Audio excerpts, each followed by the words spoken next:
नमस्कार शेतकरी मित्रांनो, डॉक्टर बावस्कर टेक्नॉलॉजीमध्ये आपले हार्दिक स्वागत आहे। मी नरेंद्र बांबरे, डॉक्टर बावस्कर टेक्नॉलॉजी प्रतिनिधी। आज आपण आलो आहेत वेल्दे या गावात।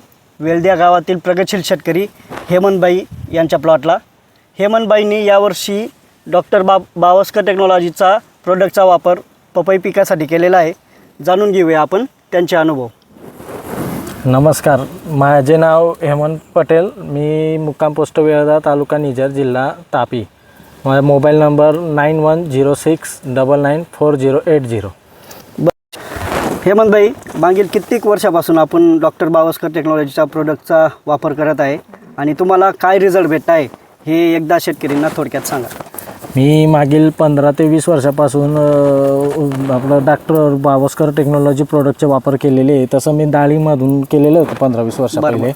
आता पपईमध्ये केलेले फर्स्टपासून एंडपर्यंत चांगले प्रोडक्ट आणि ड्रिपने बी दिलेले आहे बरोबर, आणि स्प्रेमध्ये बी घेतले ते। सगळ्यात पहिले रूट कॉलचा प्रॉब्लेम आला होता प्लॉटमध्ये। आमच्या गावामध्ये बाकीच्यांचा आला होता, सगळ्यांची आमच्यामध्ये आला नाही होता। पण 12 एकरमध्ये माझे एकच झाड होतं रूट कॉइलमध्ये। पण मी दुसऱ्या दिवशी हार्मोनी 500 ml आणि जर्मिटर 1 लिटर याप्रमाणे ड्रिपने सोडून दिलं होतं एकरी। बरोबर।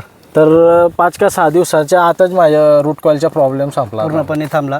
आणि बाकी जो एरिया आहे तुमचा वेल्दा, निझर वेल्दा, त्या बेल्टमध्ये कित्येक लोकांना हा प्रॉब्लेम आला रूट कॉइलचा आणि मरचा।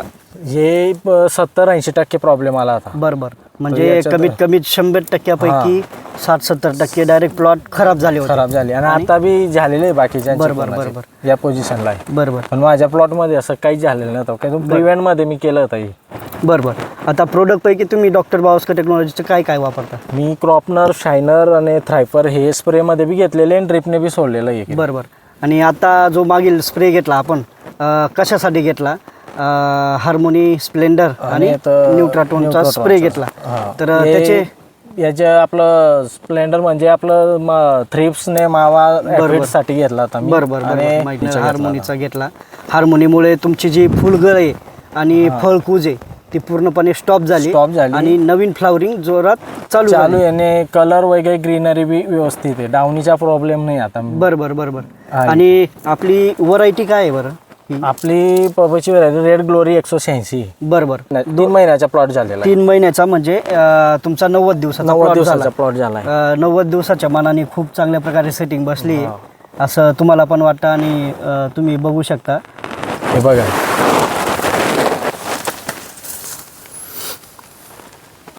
तेव्हा 50-60 क्विंटलच्या वरती गेला होता दुसरा तोडा, नंतर तर 200 क्विंटल गेला होता तिसरा।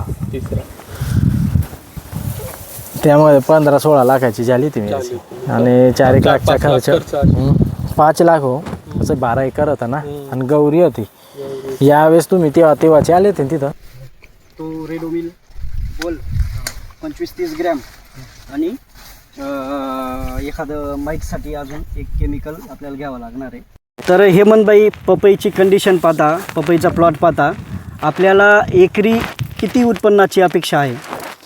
एकरी 25 ते 30, निसर्गाने जर साथ दिला चांगल्या प्रमाणे तर 25 ते 30 टन पर्यंत एकरीच्या उत्पादन हमखास काढू शकतो। बरोबर। आणि शेतकरी मित्रांना तुम्ही काय सांगू शकता की डॉक्टर बावस्कर टेक्नॉलॉजीचा वापर केला पाहिजे की नाही केला पाहिजे?